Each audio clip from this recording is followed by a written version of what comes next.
Assalamualaikum warahmatullahi wabarakatuh.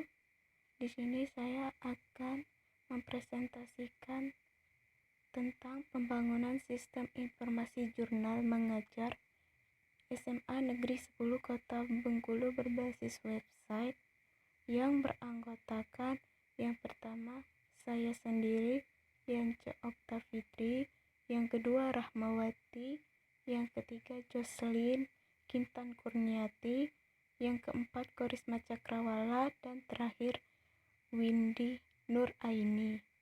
Yang pertama itu ada pendefinisian proyek.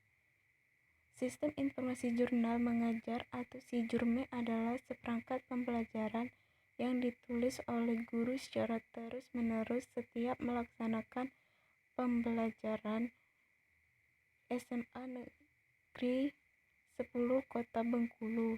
Sistem informasi jurnal mengajar atau SIJURME ini adalah bagian dari buku kerja guru yang perlu disiapkan guru sebelum memulai pembelajaran pada SMA Negeri 10 Kota Bengkulu.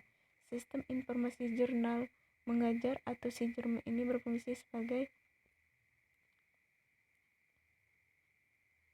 selanjutnya permasalahannya. Sistem sesuai perkembangan teknologi dan kebutuhan proses bisnis sekolah, maka dibutuhkan sistem informasi jurnal mengajar di sekolah.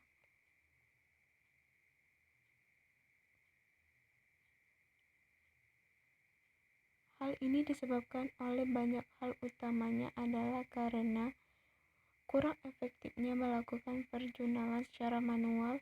Dengan adanya sistem ini diharapkan permasalahan yang dihadapi sekolah ini bisa segera teratasi. Hal lain yang menyebabkan perlunya sistem ini adalah karena adanya masukan dari para guru tentang sistem jurnal mengajar.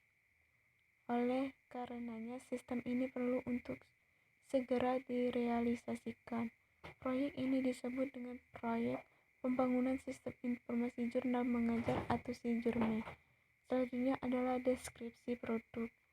Yang pertama yaitu mengeluarkan daftar absensi, yang kedua mengeluarkan daftar jurnal pengajaran guru, yang ketiga mencetak laporan jurnal mengajar, yang keempat melakukan absensi siswa secara online, yang kelima mengeluarkan daftar absensi siswa beserta jumlah keterangan, yang terakhir mencetak absensi tiap siswa yang digunakan sebagai laporan ke bagian tata usaha. Selanjutnya itu faktor penentuan keberhasilan. Yang pertama komitmen dan dukungan dari tim proyek, yang kedua ketersediaan sumber daya manusia yang sesuai dengan kompetensi masing-masing, yang ketiga kerjasama yang baik dari semua pihak yang terlibat dalam proyek, yang keempat kontinuitas pelaksanaan proyek atau tanpa adanya interupsi, yang selanjutnya disiplin pelaksanaan sesuai dengan rencana kerja proyek, selanjutnya dokumentasi proyek yang baik dan lengkap, terakhir tersedianya semua fasilitas pendukung proyek yang sesuai dan memadai.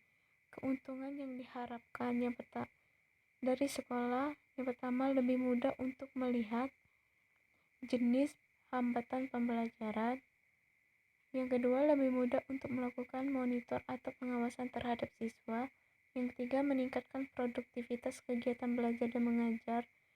Selanjutnya dari sisi guru, yang pertama lebih mudah untuk mengecek pengajaran yang telah dilakukan, yang kedua lebih nyaman, yang ketiga lebih mudah melakukan absensi siswa, dan yang terakhir pembuatan laporan jurnal mengajar ke pihak tata usaha akan lebih mudah. Selanjutnya deskripsi proyek.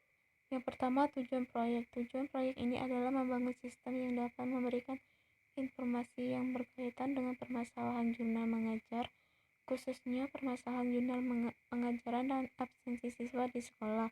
Penyelesaian masalah jurnal pengajaran dan absensi siswa dibuat secara otomatis oleh sistem. Yang kedua, hasil yang diinginkan.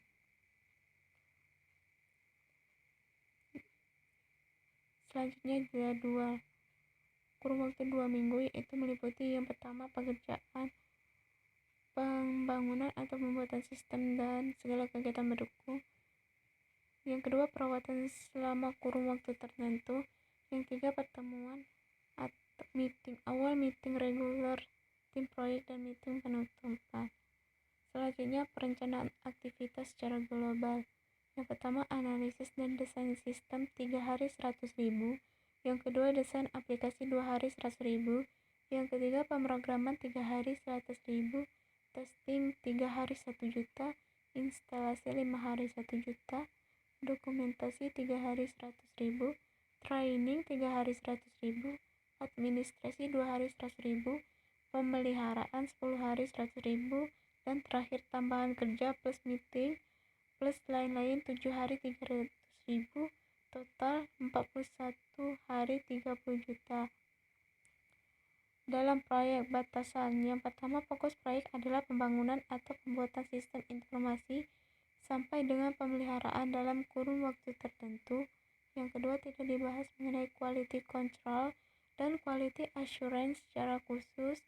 Yang ketiga, tidak dibahas mengenai risiko proyek, bahasan hanya pada risiko permintaan perubahan akan ditangani secara khusus di manajemen perubahan. Asumsi yang pertama itu procurement atau pengadaan sudah tidak ada masalah, sumber daya non personil sudah tersedia dan sesuai dengan spesifikasi proyek. Yang kedua, human resource atau sumber daya manusia sudah tersedia sesuai dengan spesifikasi proyek yang akan dikerjakan. Yang terakhir yaitu anggota tim proyek adalah sumber daya manusia yang unggul di bidang sistem informasi.